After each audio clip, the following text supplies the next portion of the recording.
বন্ধু, হাবিবের মোহাব্বতই বড় জিনিস।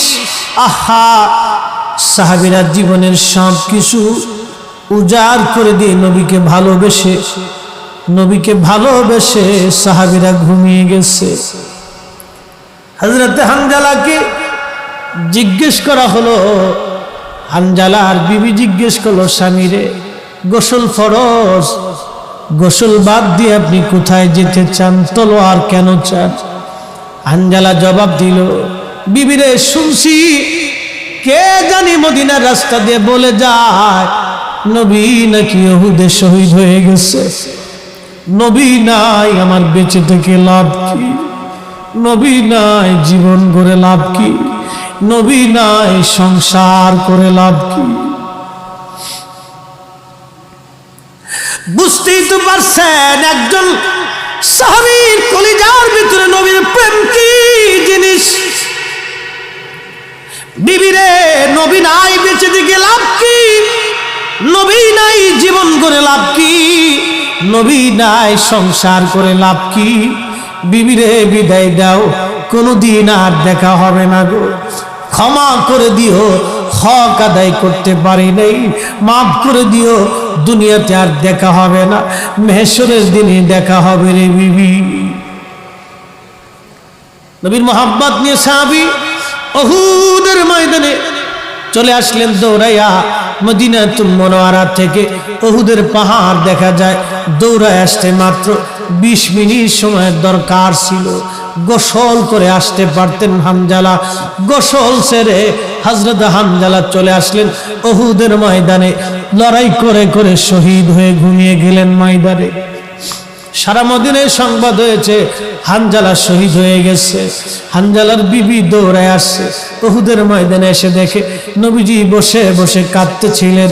সালাম দিয়ে বলেন, হুজুর, সবার লাশ বিনা গোসলে দাফন দিয়েন, কিন্তু আপনার হানজালার লাশ গোসল ছাড়া দিবেন না নবী, আপনার হানজালা নাপাক। কেন রে হানজালার বিবি, কি জন্য হানজালা তোমাদের নাকাল বিয়ে হয়েছে? হানজালা কোথায়? বলে, হুজুর, কে জানি মদিনায় সংবাদ দিয়েছে আপনি নাকি উহুদে শহীদ। এই কথা শোনার পরে আপনার হানজালা তলোয়ার হাতে নিয়ে বিনা গোসলে সব কিছু ফেলে দিয়ে এই ময়দানে আজকে এসে ঘুমায় গেছে। হুজুর, সবার লাশ বিনা গোসলে দাফন দিবেন, আপনার হানজালার লাশ গোসল সারা দিবেন না গো নবীজি। আল্লাহর নবী ডাক দিয়ে বলেন, সাহাবীরা তাকায় দেখো রে, আমার হানজালার লাশ কোথায়? সারা উহুদে তন্ন তন্ন করে খুঁজে দেখা হয়, হানজালার লাশ খুঁজে পাওয়া যায় না। জিবরাইল আমিন এসে বলেন, হুজুর, হানজালার লাশ নিয়ে চিন্তা করবেন না, আসমান জগতে রহমতের ফেরেশতারা আপনারা হানজালাকে নিয়ে হাউজে কাউসারের পানি দিয়ে গোসল দেওয়া পবিত্র বানাইয়া দুনিয়াতে পাঠাইতেছে।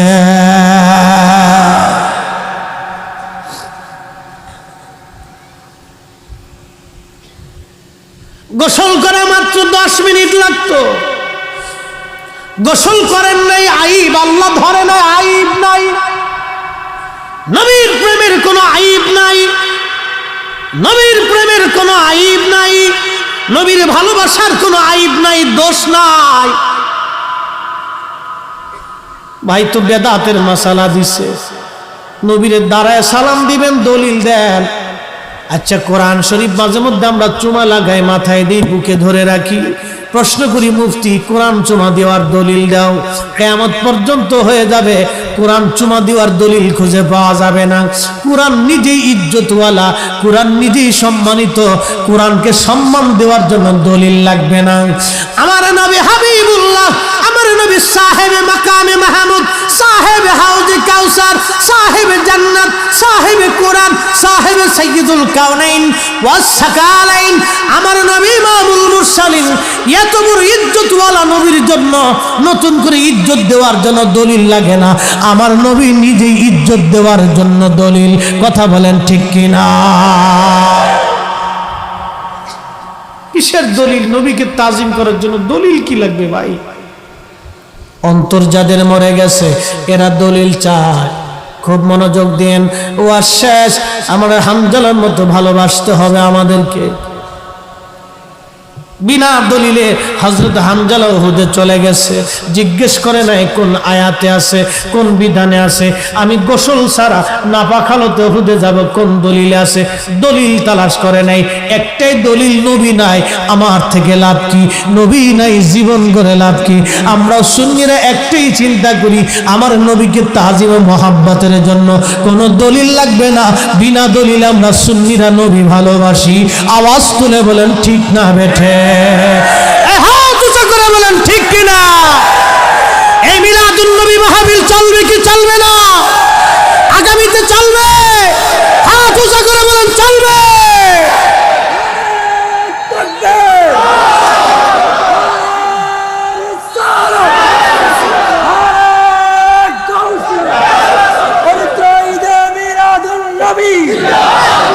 মিলাদুন নবী জাকারে দুশ্মনেরা হুশিয়ার সাবধান, আহলে সুন্নাত ওয়াল জামাত জিন্দাবাদ। আজকে সরাসরি হাদিস থেকে একটা দলিল দিয়ে বিদআত দিকে চলে যাব। মুহতারাম হাজিরিন, মাইকের আওয়াজ যত দূর যাচ্ছে খুব কান পেতে শুনবেন। সুনানুন নাসির কিতাবুল আদাব 5426 নম্বর হাদিস। খুদ্রি বলতেছেন, ওয়ান নবী সাইদিন খুদ্রি রাদিয়াল্লাহু আনহু ক্বালা ক্বালা মুআবিয়া রাদিয়াল্লাহু তাআলা আনহু। হযরত আবু সাইদ খুদ্রি বলেন, আমি হাদিস শুনেছি হযরত আমির মুআবিয়া রাদিয়াল্লাহু আনহু থেকে। হযরত আমির মুআবিয়া রাদিয়াল্লাহু আনহু বলেন, ইন্না রাসূলুল্লাহি সাল্লাল্লাহু আলাইহি ওয়াসাল্লাম খারাজা আলা হালকাতিন ইয়ানি মিন সাহাবিহি। নিশ্চয় আল্লাহর নবী একদিন এক জামাত সাহাবায়ে কেরাম হালকায় মাহফিল করতেছিল। আরবিতে বলে হালকা, বাংলায় আমরা সাধারণত ওয়াজ ও দুয়ার মাহফিল বলে থাকি। খারাজা আলা হালকাতিন ইয়ানি মিন সাহাবিহি, নবীজির সাহাবীরা মাহফিল করতেছিল। ওই মাহফিলের পাশ দিয়ে নবীজি যাচ্ছিলেন। এমন সময় নবীজি জিজ্ঞেস করলেন, এ আমার সাহাবীরা, ক্বালু মা আজলাসাকুম, তোমরা এইখানে বসে বসে কি করো? তোমরা কেন জলসা করো? জলসা আরবি শব্দ, এর অর্থ হলো বৈঠক। তোমরা এইখানে কেন মাহফিল করো? সাহাবীরা বললেন, ইয়া নবী আল্লাহি, আমরা মাহফিল করি, আমরা মাহফিল করতেছি এখানে। আজলাসানা নাহমাদুল্লাহ, আমরা আল্লাহকে ডাকতেছি। ওয়া নাহমাদুহু, আল্লাহর শুকর আদায় করতেছি। হুজুর, আমরা এখানে দুই কারণে বসছি। প্রথম কারণ হলো আলামা হাদানা লিদিনিহি, আল্লাহ আমাদেরকে হেদায়েত দিয়েছেন, দ্বীনের উপরে কায়েম রেখেছেন। দুই নম্বর, ওয়া মান্না আলাইনা বিকা, আপনি নবীকে আমাদের মাঝে আল্লাহর নিয়ামত হিসেবে পাঠিয়েছেন, এই জন্য আমরা এইখানে মাহফিল দিয়েছি। একবার জোরে বলেন মারহাবা। অ্যাটেনশন প্লিজ, মাহফিল শেষ। এই হাদিসটা বুঝে সারা জীবনের জন্য কলিজার ভিতরে রেখে দিবে। সাহাবীরা মাহফিল দিছে কয় কারণে? জোরে বলেন, আমার আঙ্গুল কয়টা? সাহাবীরা মাহফিল দিছে কয় কারণে? খারাজা আন্না রাসূলুল্লাহি সাল্লাল্লাহু আলাইহি ওয়াসাল্লাম খারাজা আলা হালকাতিন ইয়ানি মিনা সাহাবিহি। সাহাবায়ে কেরাম মাহফিল করতেছিলেন। মাহফিল করে কি করেন? নাদউল্লাহ, আল্লাহকে ডাকতেছে। আমরা আজকে কি করছি? আল্লাহকে ডাকছি, মাহফিল দিছি। কি দিছি? আমাদের শ্রমিক ভাইরা, পরিবহন খাতের যারা আছেন, এরা কি দিছে? কেন? নবী পাইয়া। কি পাইয়া? যারা বলেন কি পাইয়া? কি সাজাইছে? মাহফিল। সাহাবীরা কি দিছে? কতক্ষণ না কেন? হালকা, আরবিতে বলে হালকা, বাংলা বলে মাহফিল। আমরা সাধারণত মাহফিল বুঝি। তো সাহাবীরা মাহফিল দিছে। মাহফিল দেওয়ার পরে কি করতেছে? নাদউল্লাহ, আল্লাহকে ডাকতেছে। তা আমরা কারে ডাকছি? জোরে বলতে হবে। ওয়া নাহমাদুহু, আমরা আল্লাহর হামদ করতেছি। সাহাবীরা হামদ করছে, আল্লাহর প্রশংসা গুণকীর্তন করতেছে। আমরাও আজকে আল্লাহর গুণকীর্তন করতেছি। কথা ঠিক কি না?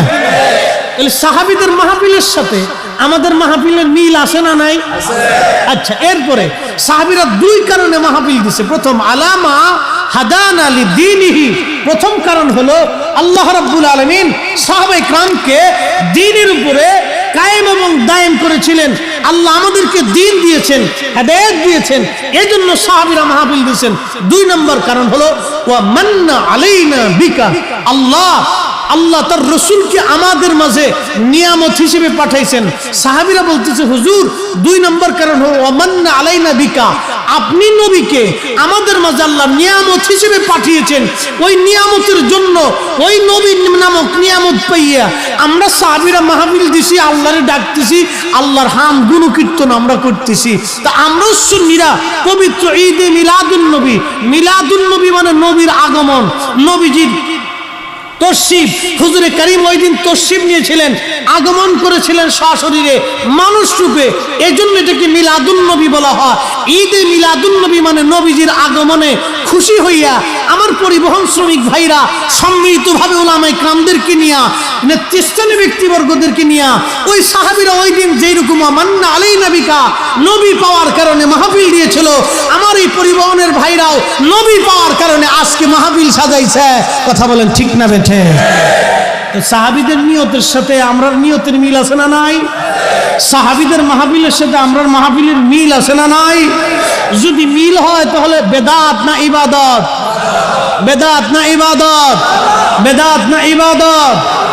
এরপরে নবীজি জিজ্ঞেস করলেন সাহাবীরা তোমরা কসম করো, তোমরা কসম করো যে তোমরা এই কারণেই বসছো। সাহাবীরা বললেন ওয়াল্লাহু মা আজলাসানা ইল্লা যালিক, হুজুর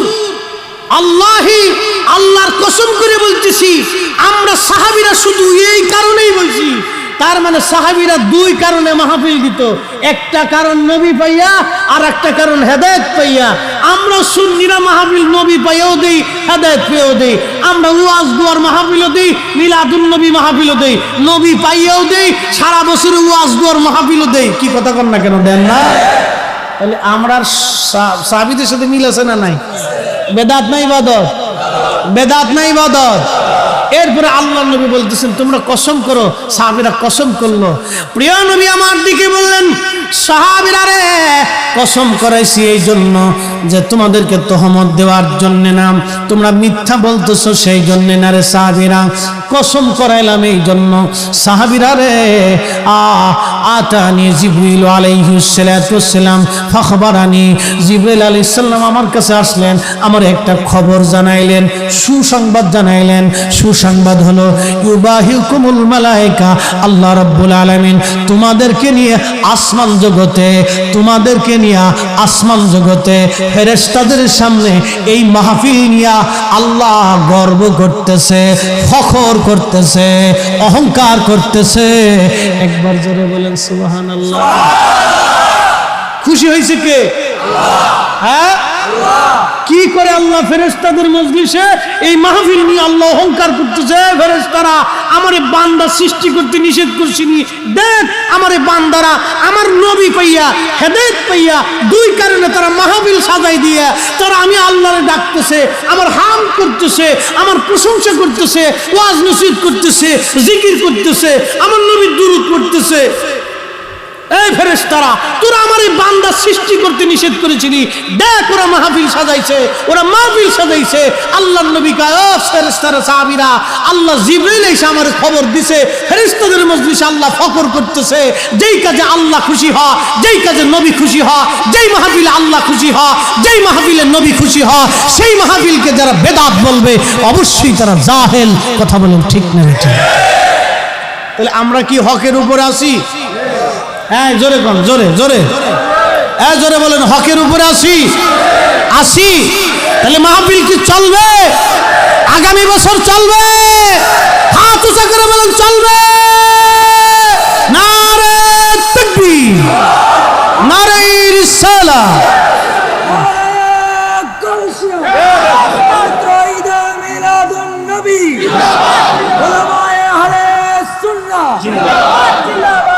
কষ্ট হচ্ছে? তাহলে আমরা হকে আসি না বেহকে আসি? হ্যাঁ, তো বুঝে যাবেন। ওয়াজ শেষ, সারা রাত তাফসীর করলে সারা রাত চলে যাবে। মোহতারাম হাজিরিন, আল্লাহর হাবিবের মহব্বতটা হলো সবচেয়ে দামি একটা ইবাদত। পৃথিবীর যুগে যুগে ওলিরা ওলি হয়েছে নবী ভালোবাসে, কথা ঠিক কিনা? ভালোবাসাটা দুই ধরনের, একটা হলো জাতি আর একটা হলো সিফাতি। একটা জাতি আর একটা সিফাতি। জাতি মহব্বত কি? রাসূল করিমের শান ও আজমত ইজ্জতে কেউ যদি হাত দেয়, কিছু মানুষ আছে দেখবেন রিকশাওয়ালা দিন মজুর, সে বুঝে না, লেখাপড়া কম আছে, কিন্তু নবীর ইজ্জতে চাদর ধরে টান দিলে সে আর সহ্য করতে পারে না। কেন? এটা মানতাম না। কি কথা কর না কেন? হ্যাঁ, আল্লামা ইমাম আহমদ ইয়ার খান নাইমি রহমতুল্লাহ আলাইহি একটা কওল লিখছিলেন, আমার এই কওলটা মনে পড়ে গেল ওনার কিতাবের ভিতরে। খ্রিস্টানকে জিজ্ঞেস করে নে, খ্রিস্টান তোমার নবী কেমন? খ্রিস্টান জবাব দেবে, আমার নবী ঈসা কত বড় নবী জানো? আমার নবীর একটা মুজিজা ছিল, সে কবরের পাশে দাঁড়ায় যদি বলতো কুম বিসমিল্লাহ, হে মরা জিন্দা হয়ে যাও, 1000 বছরের আগের মরা কবরের ভিতর থেকে জিন্দা হয়ে লাফ দিয়ে দাঁড়ায় গেছে। ইহুদিকে যদি জিজ্ঞেস করেন, ইহুদি তোমার নবী কেমন বলো? ইহুদি জবাব দিবে, শুনছ আমার নবী মুসা কত বড় পাওয়ার আলা নবী জানো? আমার নবী আল্লাহর সাথে কালাম করতো, হাতে একটা লাঠি ছিল, সাইডে দিলে বিরাট বড় সাপ হয়ে যেত, নদীর মধ্যে বাড়ি দিলে রাস্তা হয়ে যেত, পাথরের মধ্যে বাড়ি দিলে ঝর্ণার সৃষ্টি হতো। জানো আমার নবী কত বড় নবী? আল্লাহর নবী আমাদের নবীর উম্মতকে যদি জিজ্ঞেস করেন, ও নবীর উম্মত তোমার নবী কত বড় বলো তো? আর উম্মত যদি সুন্নি হয় তাহলে কইব বড়, আর যদি নজদি হয় তাহলে কইব আমরার মতো। কি কথা খারাপ বেশি? নজদি তো কইব আমরার মতো, আমরার মতো। আর যদি সুন্নিতে কইব এই বেটা আমার নবী কত বড় জানিস? আমার নবীকে আল্লাহ পাক নিতে নিতে নিতে নিতে নিতে নিতে সপ্তম আসমানের উপরে সিদরাতুল মুনতাহা উফুকিল আলা নিতে নিতে এত উপরে নিছে, বিমা লা ইয়ালামুহু ইল্লাল্লাহ, আল্লাহ ছাড়া আর কেউ জানে না। একসাথে জোরে বলা যাবে না আল্লাহু আকবার? বুঝে কবরে যাওয়া লাগবে ভাই, একদিন কবরে চলে যাওয়া লাগবে, আল্লাহর আদালতে দাঁড়াইতে হবে, মেহশরের মাঠে আল্লাহর সামনে দাঁড়াইতে হবে, হিসাব কি দিব একটু বুঝে যাওয়া লাগবে বন্ধু। কবরে চলেই যাওয়া লাগবে, যেহেতু যাওয়াই লাগবে, দুইটা জিনিস নিয়ে যাওয়া লাগবে। আল্লাহ বলেন, ইন্নাল্লাযীনা আমানু ওয়া আমিলুস সালিহাতি উলাইকা হুম খায়রুল বারিয়া। ইন্নাল্লাযীনা আমানু, নিশ্চয় যারা ঈমান আনছে, ওয়া আমিলুস সালিহাতি উলাইকা হুম খায়রুল বারিয়া, এবং ঈমান অনুযায়ী যারা নেক আমল করেছে, ভালো কাজ করেছে, ভালো আমল, ভালো আমল, ভালো কাজ, ভালো কাজ, ভালো কাজ, সারা জীবন ভালো কাজ করে যাবেন, ভালো কাজ। খালি টুপি মাথায় দিয়ে রাস্তায় ঘোরার নামই ভালো কাজ না, টুপি মাথায় দিয়ে রাস্তায় ঘোরার নামই ভালো কাজ না। আমার নবীর শত্রু ছিল একজন, এই বুড়ি সারা জীবন নবীরে গাল গালাইছে। বুড়ি একদিন রাস্তা দিয়ে বড় গাড়ি নিয়ে হেঁটে যাচ্ছে, চিন্তা করলো মোহাম্মদ যেই দেশে আছে সেই দেশে আর থাকবো না। আল্লাহর নবী সামনে পড়ে গেলেন, বুড়ি গাইলেইতেছে, এদেশে মোহাম্মদ আইছে, মোহাম্মদের জ্বালায় শান্তি নাই, চলে যাবো, এদেশে আর থাকবো না। আল্লাহর নবী ডাক দেয় বলেন, বুড়ি মা বুঝছি তো তোমার বিরাট বড় যন্ত্রণা, তাহলে একটা কাজ করো বুড়ি মা, তোমার ওই গাড়িটা আমার মাথায় দাও, আমি তোমরা আগায় দিয়ে আসি। আল্লাহর নবী বুড়ির গাড়ি মাথায় নিলেন, বুড়ি গাল ফাটতেছে, আমার নবী শুনতেছে। একবার জোরে বলা যাবে কি মারহাবা? তিনার নাম নবী। শত্রু গাইলে শত্রুর বুকসা নবীজি মাথায় নিয়ে হাঁটতেছে। যখন বাড়িতে গেলেন, বুকসা বাক্সি নামাইলেন, তখন বুড়ি ডাক ডাকে, রে যুবক কে তুমি? আমার গাড়ি বুকসা নিয়ে আমার বিরাট বড় উপকার করলাম এই বৃদ্ধ বয়সে। আল্লাহর নবী ডাক দিয়ে বলেন, বুড়িমা আমার পরিচয়টা কি তোমার দেওয়াই দরকার? বলে হ্যাঁ। কে গো তুমি? তোমার পরিচয় না দিলে কেমন হয়? এত বড় উপকার করলা। নবী আমার মুস্কি হাসি দেয়া বলেন, বুড়ি এতক্ষণ তুমি যারে গাল পারছ, এতক্ষণ তুমি যারে মন্দ বলছো, আমি সেই নবী মুহাম্মদুর রাসূলুল্লাহ সাল্লাল্লাহু আলাইহি ওয়াসাল্লাম। একবার আওয়াজ তুলে বলা যাবে কি মারহাবা? এই চরিত্র যতদিন পর্যন্ত নিতে না পারবো ততদিন পর্যন্ত আমরা মানুষ হতে পারবো না, ঠিক কিনা? মানুষ হতে হবে, মুসলমান হতে হবে। মুসলমান আসলামতু লিরাব্বিল আলামিন। হে যুবক মুসলমান হও, হে যুবক মুসলমান হও, হে তরুণ মুসলমান হও। তোমার এই তজদীপ্ত যৌবনকে তুমি রাসূলের সুন্নাহে কাটাও, তোমার এই জীবনকে তুমি নবীর রঙে রাঙাও। তোমার ভাষায়, তোমার কথায়, তোমার ব্যবহারে, তোমার আচরণে, তোমার চরিত্রে আমার দেশ সুন্দর হবে, আমার রাষ্ট্র সুন্দর হবে, আমার সমাজ সুন্দর হবে, আমার পরিবার সুন্দর হবে। তোমার কাছে আমার বোনের নিরাপত্তা থাকবে, তোমার কাছে আমার জীবনের নিরাপত্তা থাকবে, তোমার কাছে আমার সম্পদের নিরাপত্তা থাকতে হবে। কিন্তু মসজিদের জুতা চুরি বন্ধ হইল না। কই গে যায় যাম কোন দুঃখে? হ্যাঁ বলে আল্লাহ কি বলে? চিন্তা করেন তো, আল্লাহ রসুল বুড়ির মাথা বুক সামাতে করে হাঁটতেছে, বুড়ি গাল পাড়তেছে, তুমুলা করে মুহাম্মদের জালে দেশে থাকতে বলে না, থাকবই না, সরিয়ে যাবো দেশ থেকে। নবী হাসি। আহা কি চরিত্র! এই জন্য আল্লাহ বলেন, ওয়া ইন্নাকা লাআলা খুলুকিন আযীম। আযীম, আযীম আল্লাহর জবানের কুদরতি জবানের শব্দ আযীম। আপনি নবীর চরিত্রই মহান।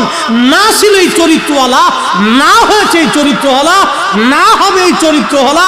আমার দেশে বুকে হাত বেঁধে একদল নামাজ পড়ে, ওরা বলে নবী মুহাম্মদের জীবনে ভুল ছিল। হায়রে, নবী মুহাম্মদের জীবনে যদি ভুলই থাকে তাহলে আল্লাহ কেন তার চরিত্রের বেলায় বললেন ওয়া ইন্না লাকা আলা খুলুকিন আযীম? আমার নবীর চরিত্র মহান, মহান, মহান, মহান, মহান।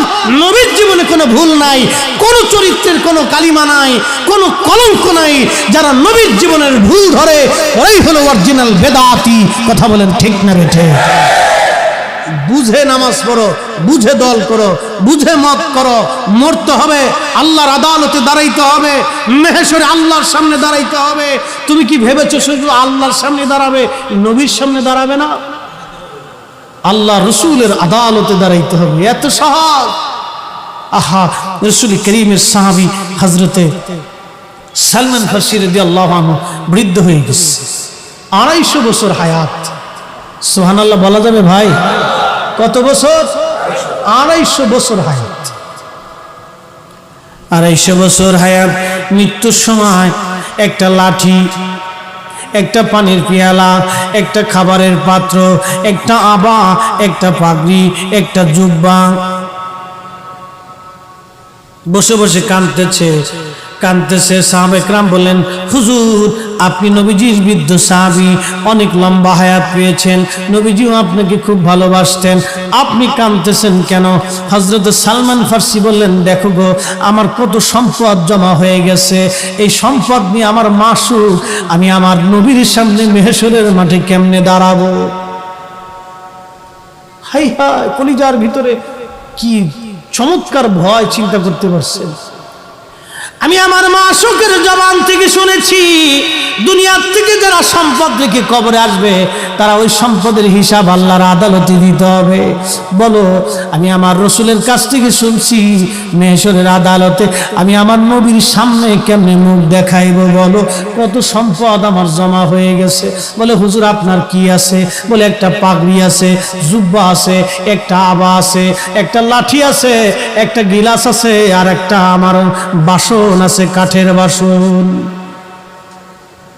বুঝেন তো এবার কি আছে? যা আমার দেশের একটা ভিক্ষুকের চেয়ে 3 গুণ আছে। একটা লাঠি, আর একটা গিলাস, আর একটা কাঠের গিলাস, আর একটা কাঠের বাসন, আর একটা জুব্বা, আর একটা মাত্র আবা, আর একটা মাত্র পাগড়ি। সালমান ফার্সি কেঁদে বলে, সাহাবীরা রে, এত সম্পদ জমা হয়ে গেল, আমি এইগুলি নিয়ে আল্লাহ নবীর সামনে কেমনে দাঁড়াবো, আমার শরম করতেছে।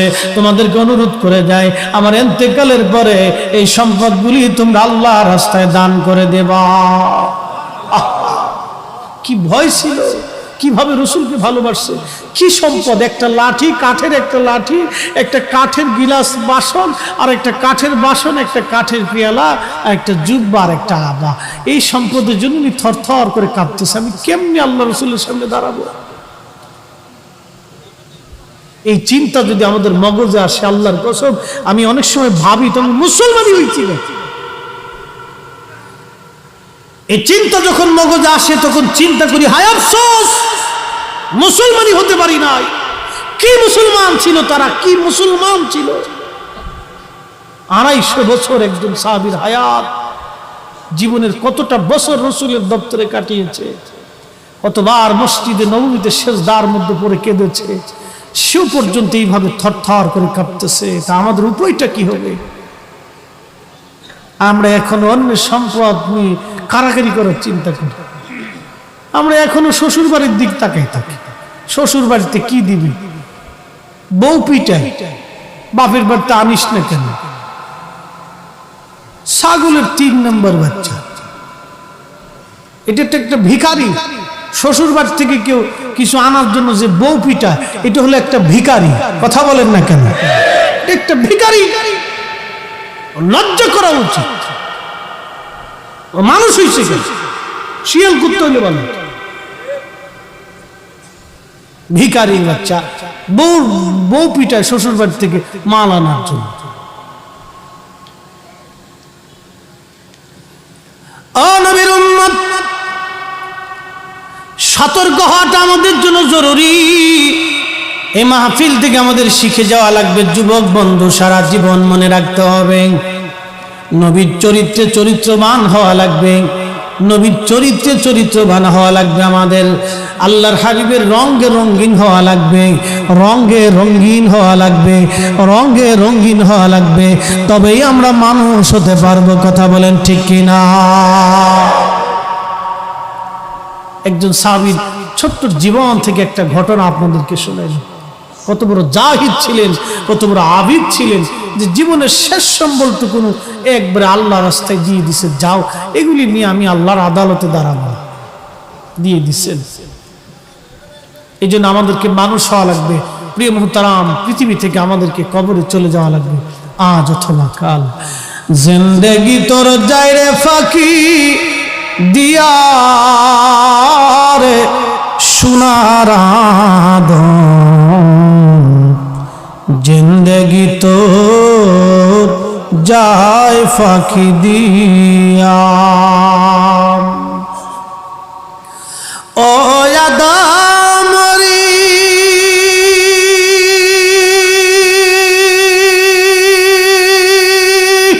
পাগ ধরিয়া গেছে দাড়ি, দন্ত আছে গুটা চারি,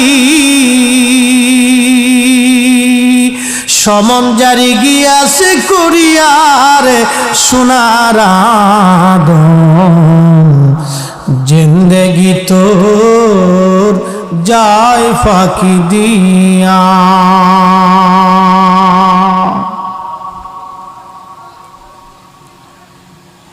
একদিন মাটির ভিতরে হবে ঘরে মন আমার, কেন বাঁধো দালান ঘর, মন আমার কেন বাঁধো দালান ঘর। যদিও কোনো গায়ক বাদ্যের সুরেটা গিয়েছে, কথাগুলো কিন্তু দামি কথা। একদিন মাটির ভিতরে হবে ঘরে মন আমার, কেন বাঁধো দালান ঘর, মন আমার কেন বাঁধো দালান ঘর। মানুষ হওয়া লাগবে, মানুষ। মানুষের মনে কষ্ট দিও না, দুঃখ দিও না, ব্যথা দিও না। অন্যের হক মেরে খাওয়ার চিন্তা করো না, অন্যের সম্পদ কেড়ে খাওয়ার চিন্তা করো না। পৃথিবীতে কোটি কোটি টাকার মালিক যারা 2 কোটি মানুষ হত্যা করেছিল চেঙ্গিস খান সাম্রাজ্য বাঁচানোর জন্য, আজকে চেঙ্গিস খানের কবর খুঁজে পাওয়া যায় না। হালাকু খান 16 লক্ষ মুসলমান ইরাকের বাগদাদে জবাই দিয়েছিল। আজকে হালাকু খানের রাজত্ব দুনিয়াতে নাই। পৃথিবীর বড় বড় সাম্রাজ্য নিশ্চিহ্ন হয়ে গেছে, কিন্তু আল্লাহর সাম্রাজ্য আগেও ছিল, এখনো আছে, আগামীতেও আল্লাহর সাম্রাজ্যই থাকবে। আমার নবীর সাম্রাজ্য আগেও ছিল, এখনো আছে, আগামীতেও নবীর সাম্রাজ্যই থাকবে।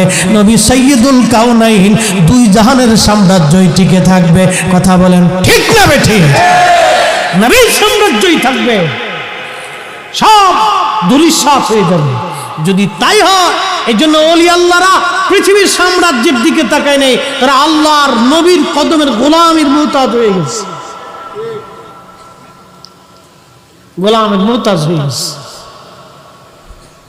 শেষ ওয়াজ একটা কথা বলে শেষ করে দেব, হাদিসটা এই একটা প্রশ্নের জবাবটা দিয়ে দিব।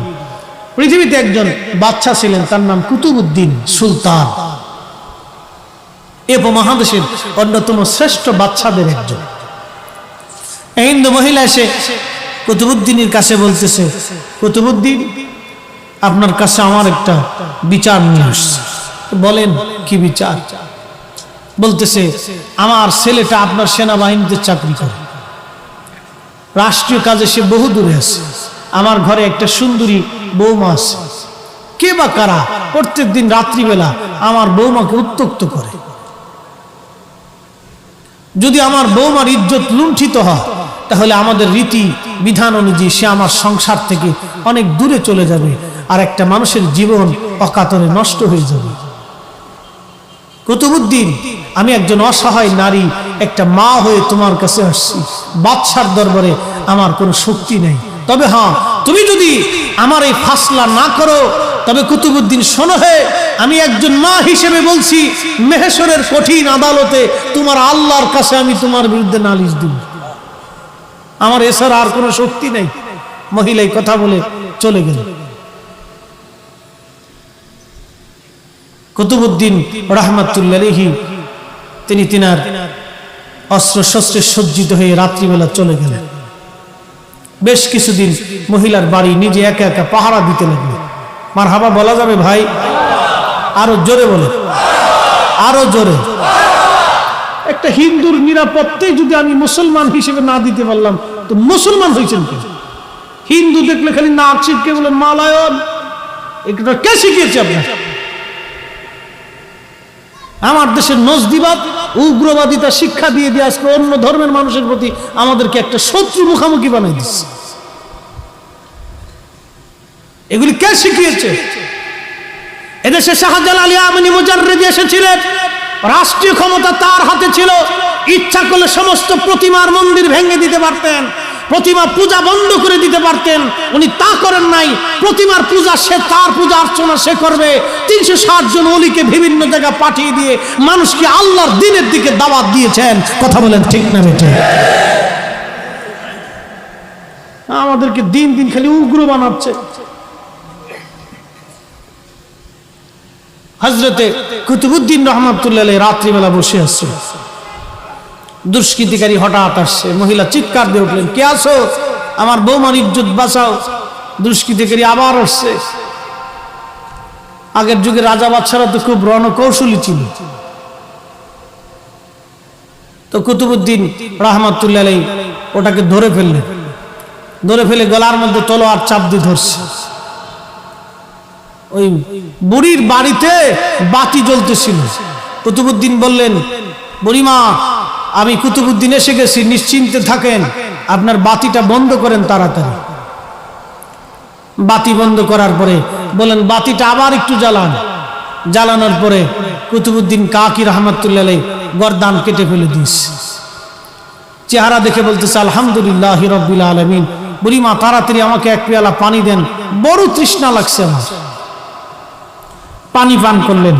এখন হিন্দু নারী বলতেছে, কুতুবউদ্দিন, আপনি বাদশা হয়ে নিজে এসেছেন আমার বৌমার ইজ্জত বাঁচানোর জন্য, ভালো কথা, কিন্তু আমাকে 3টা প্রশ্নের জবাব দিয়ে যেতে হবে।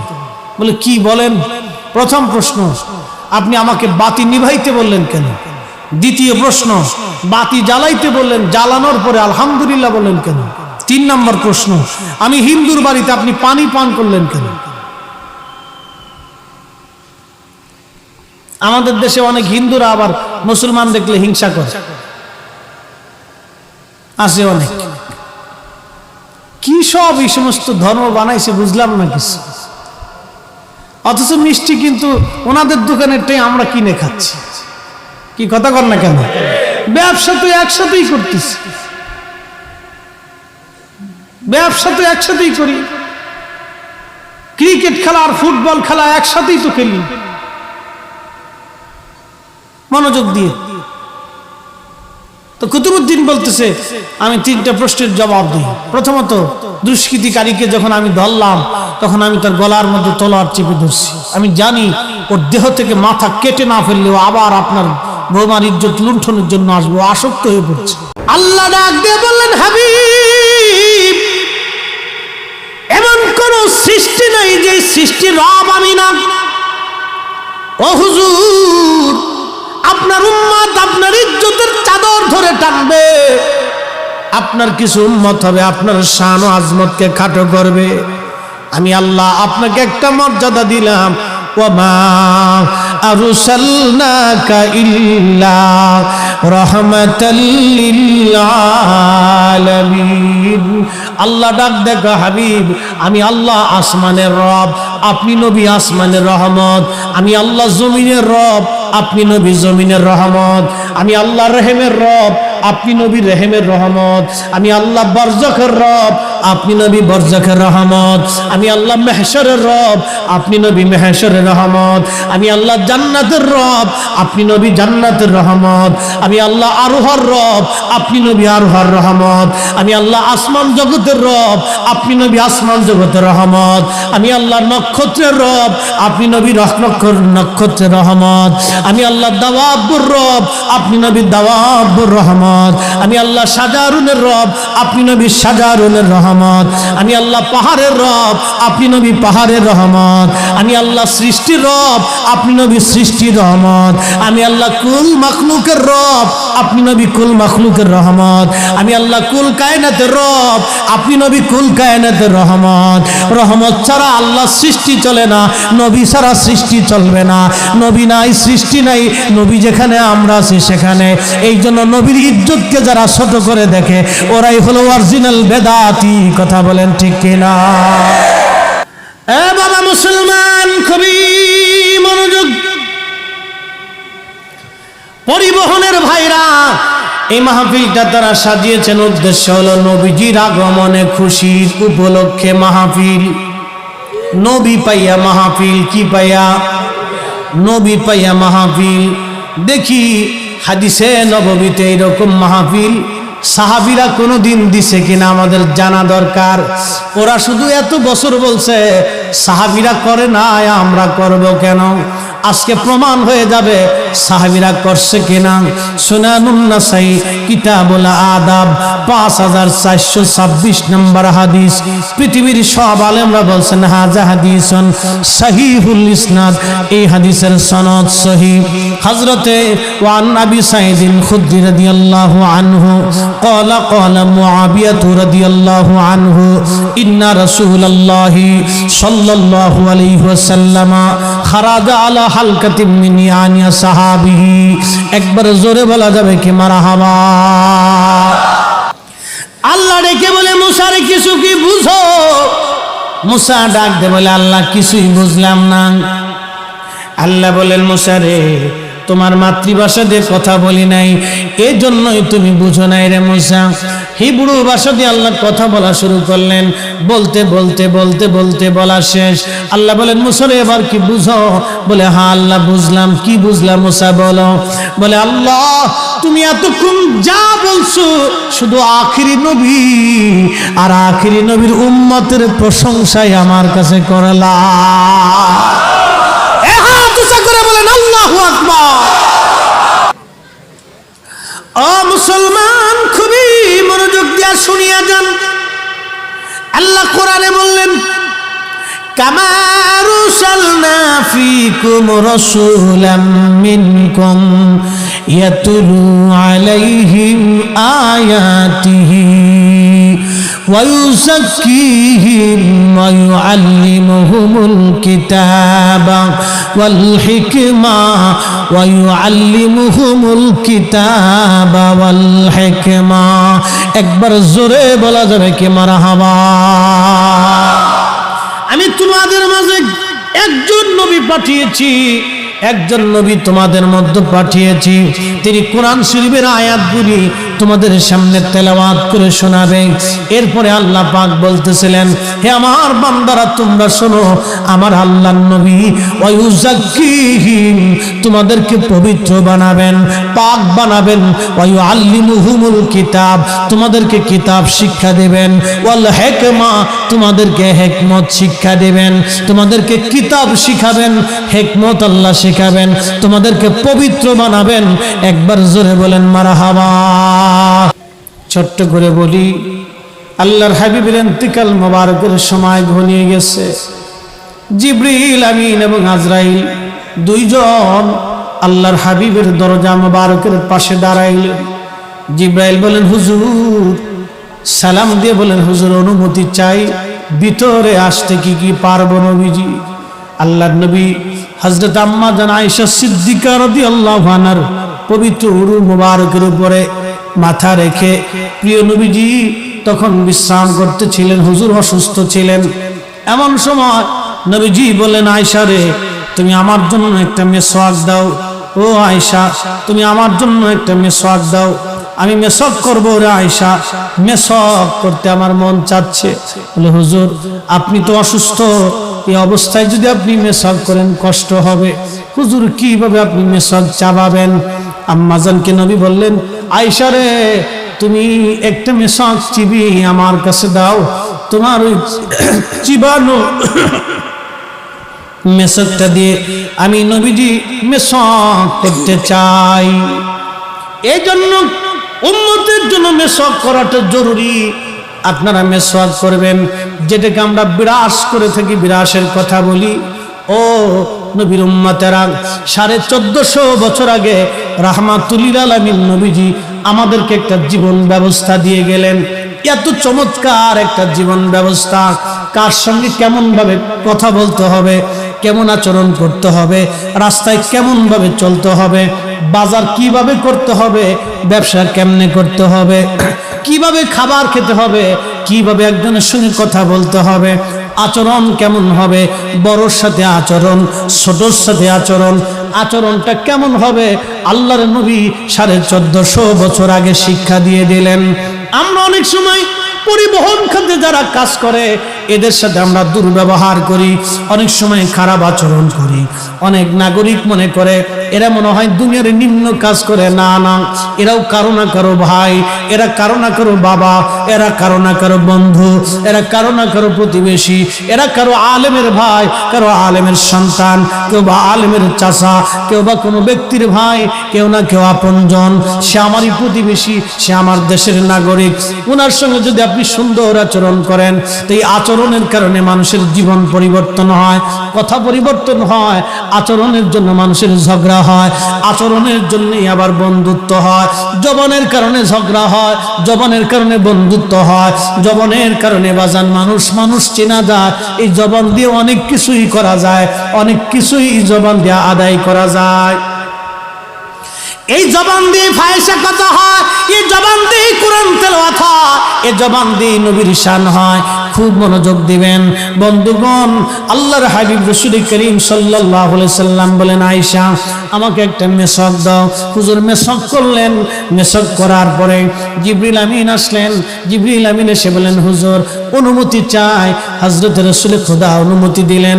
আজরাইল আলাইহিস সালাম এসে সালাম দিলেন। এমন সময় আল্লাহর নবীকে জিবরাইল আমিন বলতেছিলেন, হুজুর আপনার কাছে কেমন লাগে? যদিও আল্লাহ রাব্বুল আলামিন সব জানেন, তারপরেও আল্লাহ খোঁজ নিতে বলেছেন আপনার কাছে কেমন লাগতেছে। হুজুর আপনার কুশল বিনিময় করার জন্য জন্য আমি আসছি। হুজুর আপনার খবরটা আল্লাহর কাছে বলে দিতে চাই, কেমন আপনার কাছে লাগতেছে? আল্লাহর নবীজি ডাক দিয়ে বলেন, জিব্রাইল রে, আমার কাছে একটু অসুস্থতা লাগে, খারাপ লাগতেছে, আমি তেমন দেখতে ভালো নেই। আল্লাহর নবী জিব্রাইল আমিন আল্লাহর দরবারে চলে গেলেন। চলে যাওয়ার পরে আবার ফেরত আসলেন। ফেরত আসার পরে আজরাইল আমিন এসে বললেন, ইয়া নবী আল্লাহ, আপনি যদি অনুমতি দেন তাহলে আপনার জান আমি কবজ করব, আর যদি অনুমতি না দেন, যতদিন পর্যন্ত আপনার থাকতে মন চায় ততদিন পর্যন্ত আপনি দুনিয়ার মধ্যে থাকবেন। হুজুর, আপনার ইচ্ছা অনুযায়ী হায়াত হবে। আগে পৃথিবীতে কারোর জন্য এরকম সুপ্রিম পাওয়ার ছিল না। আপনি নবীর আগে কারো নাই, আপনি নবীর পরে কারো নাই। আপনি নবীর কাছে একমাত্র অনুমতি নেওয়ার জন্য আল্লাহ আমাকে বলেছেন, হুজুর আপনি যদি বলেন জান কবজ হবে, আর আপনি যদি না বলেন আপনাকে রেখে চলে যাব। যতদিন ইচ্ছা আপনি দুনিয়ার মধ্যে আপনি নবী থাকবেন। একবার আওয়াজ তুলে বলা যাবে কি সুবহানাল্লাহ। আহা, এই সুপ্রিম পাওয়ার পৃথিবীতে আর কারো হবে না, আমার নবীকে দেওয়া হয়েছিল। আল্লাহর নবী ডাক দিলেন, জিব্রাইল, এই হুকুম কি আল্লাহ দিয়েছে? জিব্রাইল বলেন, হ্যাঁ ইয়া রাসূলুল্লাহ, এই হুকুম আজরাইলকে আল্লাহ পাক দিয়েছে। হুজুর আপনি যদি থাকতে চান, আপনার ইচ্ছা অনুযায়ী উম্মতের মাঝে আপনি থাকবেন। আপনি যদি চলে যেতে চান তাহলে আপনি চলে যেতে পারেন। তবে হুজুর আল্লাহ পাক আপনার দিদারে আগ্রহী হয়ে আছে, আল্লাহ আপনার দিদারে আগ্রহী হয়ে আছে, আল্লাহ আপনার আশায় আগ্রহী হয়ে আছে। ঠিক এই সময় নবীজি কেঁদে ফেললেন, জিব্রাইল, আমার মাসুক, আমার মালিক, আমার রব, আমার আল্লাহ আমার আগ্রহী হয়ে আছে রে জিব্রাইল, আর দেরি না, তুমি আমাকে নিয়ে চলো। এই পৃথিবীতে আর আমি থাকবো না, আমি চলে যাব। এমন সময় আজরাইল আলাইহিস সালাম আল্লাহর হাবিবের বক্ষ বরাবর হাত রাখলেন জান কবজ করার জন্য। বক্ষ মোবারকে হাত রাখার পরে নবীজি কেঁদে উঠলেন, আজরাইল রে, জান কবজ করা এত কষ্ট আগে জানতাম না। আজরাইল, আমাকে একটু আসানের সাথে তুমি জান কবজ করো। আজরাইল বললেন, হুজুর আসমানের নিচে জমিনের উপরে আপনার চাইতে সহজভাবে জান আমি কারো কবজ করি নাই। আল্লাহ আমার উপরে করা নির্দেশ, আমার হাবিবের জান কবজ হবে সবচেয়ে বড় আসানে। হুজুর আমি যদি আপনাকে আসানে জান কবজ না করি, নবী গো, আল্লাহর লানত আমি ধ্বংস হয়ে যাব। ইয়া নবী আল্লাহ, আমি সেই ভয়ে আপনাকে আসানের সাথে জান কবজ করতেছি। হুজুর গো, আপনি নবীর আগে এবং পরে এত আসানে কারো জান কবজ হয় নাই, হবে না।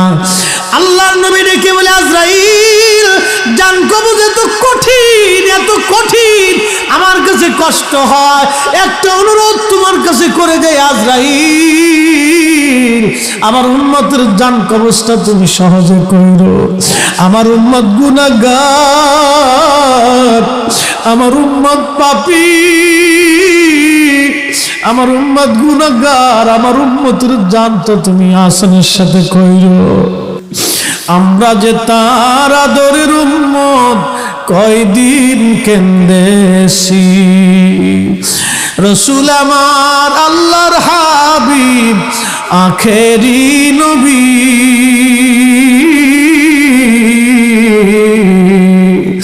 আমরা যে তার আদরের উম্মত, উম্মতের করলাম কি?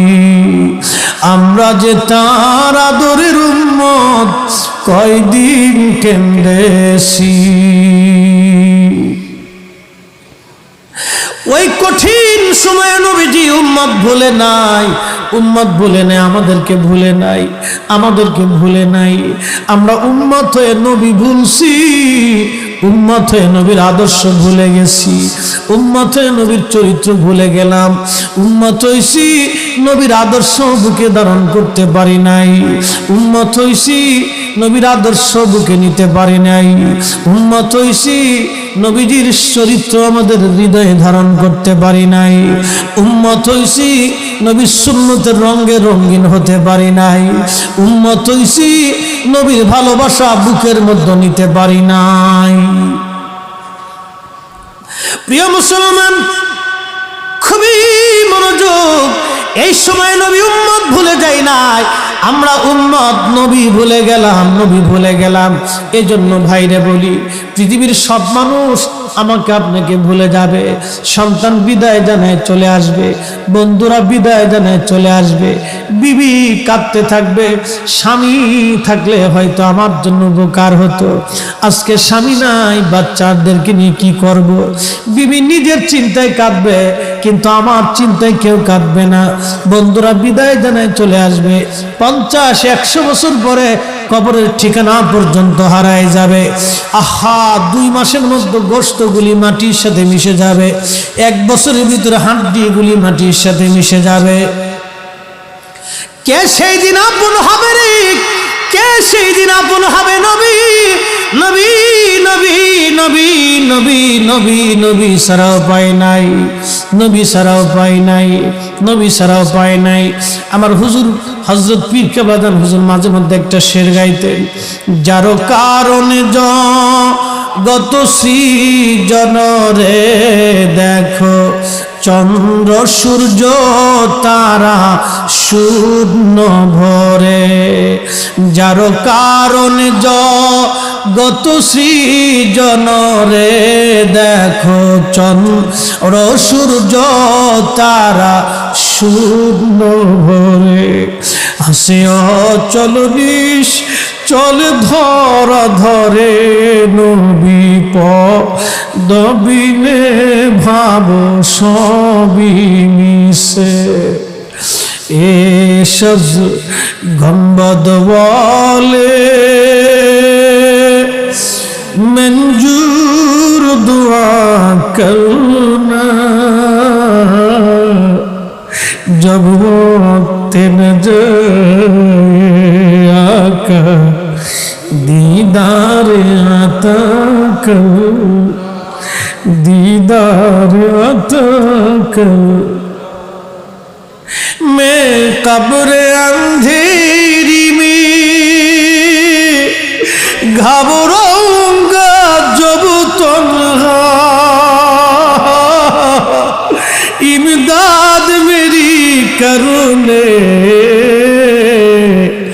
आजाना रसूल अल्लाह, इमदाद मेरी करुणे आजाना रसूल अल्लाह। रोशन मेरी तुरबत को लिल्लाह जरा करना, जब वक्त न जाए आका दीदार आता करना, दीदार आता करना। ए शब्द गंबद वाले मंजूर दुआ करना, जब वक्त न जाए आका दीदार अता करना, दीदार अता करना, दीदार अता करना।